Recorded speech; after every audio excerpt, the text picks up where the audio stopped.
बिस्मिल्लाहिर्रहमानिर्रहीम। अस्सलाम वालेकुम नाज़रीन, आप यूट्यूब चैनल देख रहे हैं। मैं इमरान खान हूँ। सबसे पहले ज़रा फैसल वाडा की धमकी आप सुन लें और इस गुस्से की वजह क्या है ये बाद में देखते हैं, लेकिन धमकी आप देखें। फैसल वाडा कौन है आप जानते हैं। ये पाकिस्तान की मिलिट्री एस्टेब्लिशमेंट के आदमी हैं और इन्हें पाकिस्तान की मिलिट्री एस्टेब्लिशमेंट ने इधर उधर से वोट इकट्ठे करके सेनेटर बनाया। पहले ये इमरान खान के साथ होते थे, लेकिन इनके फ़ौज के साथ अच्छे ताल्लुकात हैं, तो जर्नैलों के साथ अपने ताल्लुकात की बुनियाद पे ये अपनी सियासत जिंदा रखे हुए हैं और ये जर्नैलों का मौक़िफ़ पेश करते हैं जब भी करते हैं। इन्होंने जो बात शुरू की उसमें इन्होंने कहा कि ऐसी की तैसी। जनाब, ये जो ऐसी की तैसी का लफ्ज़ है ना, ये एक ख़ास किस्म का जर्नैल है, ऐसा लगता है कि वो इस्तेमाल करता है, क्योंकि पहले भी 2-3 टाउट्स ये अल्फाज इस्तेमाल कर चुके हैं कि ऐसी की तैसी। तो ये ऐसी की तैसी फिर मुझे लगता है कि वही जर्नैल है जिसने फैसल वाडा को भी बताया कि जाके ये बोल दो ऐसी की तैसी। अच्छा जी, ज़हनी मरीज़ आंख से अंधे और कान से बहरे सुन लें। आइन और कानून के मुताबिक फैमिली को मुलाकात की इजाज़त, हाल अहवाल के लिए वकील को केस से मुतालिक मिलने की इजाज़त है।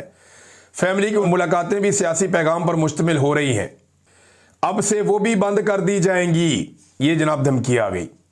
वकला ने केस के अलावा कोई सियासी पैगाम दिया तो वो भी बंद कर दी जाएंगी, यानी वकीलों की मुलाकातें भी बंद, फैमिली की मुलाकातें भी बंद। शर्त वही है कि इमरान खान साहब कोई स्टेटमेंट सियासी ना दें। जीती हुई अफवाज और इसके सिपहसालार के बारे में मजीद बकवास बर्दाश्त नहीं की जाएगी, बल्कि बकवास करने वालों की ज़बान से जूते की सोल बना दी जाएगी, यानी वो ज़बान को जो जूता बना दिया जाएगा उसको खींच के। ये जहन की गंदगी है कि बिला जवाब और बिला वजह अपने मुल्क को अदम इस्तेहकाम और अपनी फौज को बदनाम करने की जो साजिश है, इसको सख्ती से रोका जाए। असूलन प्यार के बदले डबल प्यार, इज्जत के बदले डबल इज्जत, बदमाशी का जवाब डबल बदमाशी से। इश्तियाल करने वाली पार्टी इस दोराहे पर ले आई है कि वापसी अब मुश्किल है। अब केसेस और चीज़ों को मंतकी अंजाम तक पहुंचाया जाएगा।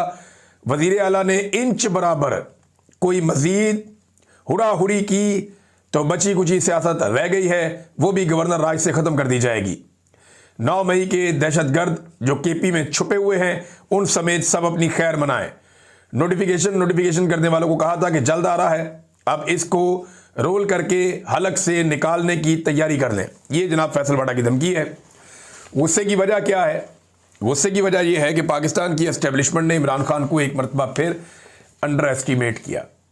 इन्हें यह लगा कि नोटिफिकेशन फंसा हुआ है, ऐसे में इमरान खान कोई सियासी फैसला करेगा और इमरान खान आर्मी चीफ के लिए कोई नरमी पेश करेगा, ताकि अगर आर्मी चीफ के ताल्लुकात या फ़ौज के ताल्लुकात वहाँ पे मौजूदा पीडीएम की जमातों के साथ ख़राब हो रहे हैं या जरदारी और नवाज शरीफ के साथ कोई अच्छे नहीं हैं, तो इमरान खान फ़ौरन एक रूम क्रिएट करेगा कि ठीक है जी इधर आ जाओ।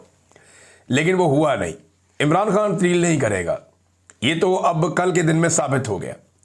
यानी अगर नवाज शरीफ या जरदारी ये चाहते हैं कि आसिम मुनीर साहब को हटाकर एक नया आर्मी चीफ लेकर आए, तो इससे अच्छा मौका उन्हें नहीं मिलेगा। लेकिन आर्मी चीफ को हटाते हुए या नया आर्मी चीफ लाते हुए या एक्सटेंशन से बचना हो तो टेंशन क्या होती है? वो यही होती है ना कि दूसरी जमात के साथ जाकर मिल जाएगा आर्मी चीफ, या दूसरी जमात की गोद में जाके आर्मी चीफ बैठ जाएगा या उनको साथ अपनी गोद में बैठा लेगा।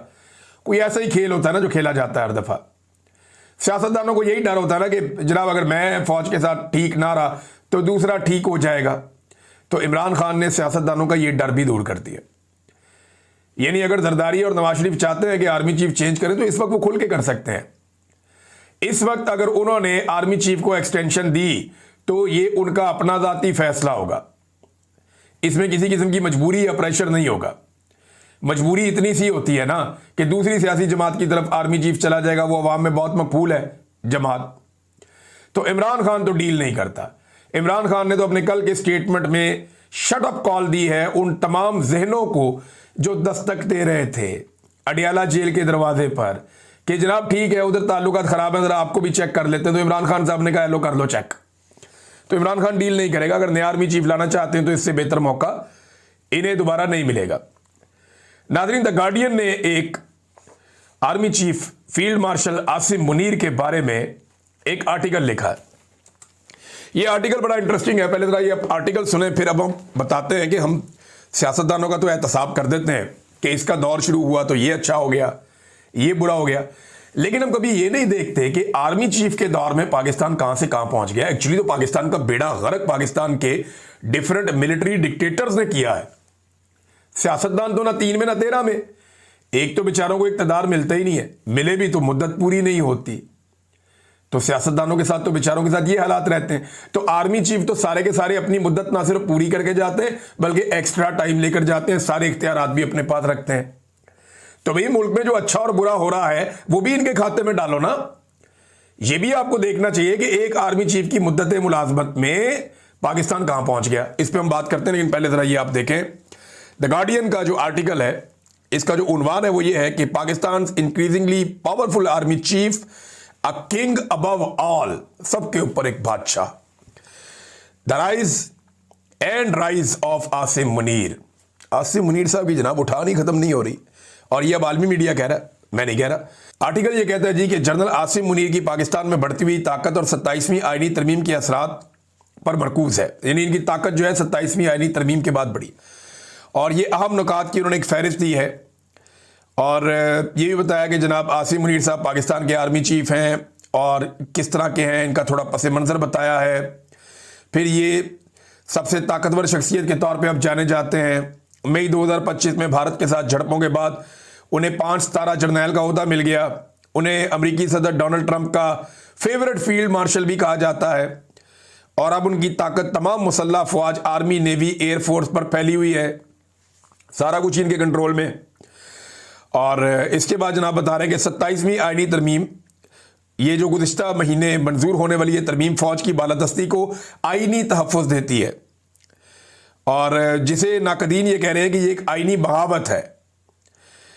और इसके तहत आसिम मुनीर तमाम मुसल्लह अफवाज की निगरानी करेंगे, और इनकी एक और 5 साला टर्म जो है वो रीसेट हो जाएगी, और उसको 1 दहाई तक मजीद बढ़ाया जा सकता है। लेकिन 5 साल ये और 5 साल आगे भी आसिम मुनीर साहब लेने की कोशिश कर सकते हैं, द गार्डियन कह रहा है।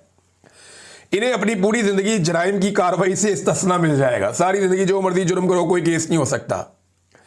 सुप्रीम कोर्ट की जगह एक नई अदालत कायम कर दी गई है, जहां जजेस हुकूमत मुंतखब करेगी, हुकूमत जजेस लेकर आएगी, लाकर बिठाएगी, और वो हुकूमत के फैसले करेंगे जज, जिसकी वजह से कई सीनियर जजेस मुस्ताफ़ी भी हो गए हैं। और तरमीम की मंजूरी और उस पर तनकीद हो रही है लगातार।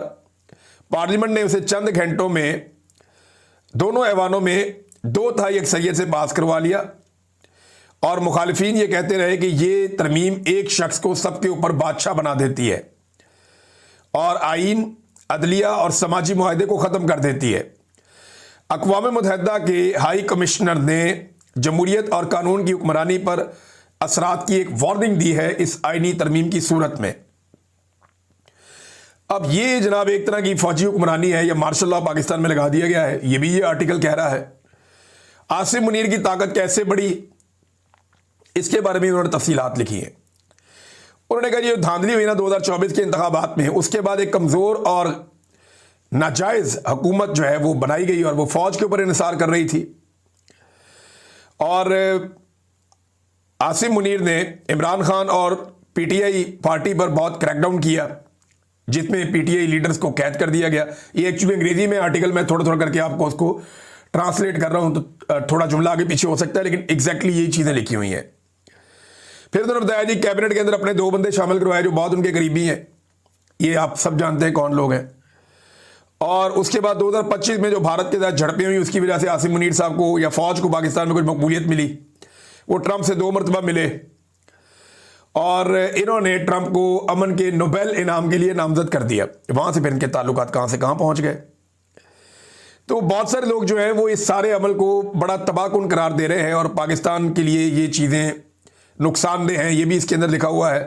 फिर वो मुख्तलिफ अफराद के जो तासुरात हैं आसिम मुनीर साहब को ये ताकत मिलने पर, वो भी लिखते हैं, और उसमें ज़्यादातर वो ये बता रहे हैं कि इससे पाकिस्तान के अंदर जो है वो ताकत की तब्दीली हो गई है, यानी सिविलियन सुपरमेसी ख़त्म हो गई है इसके बाद।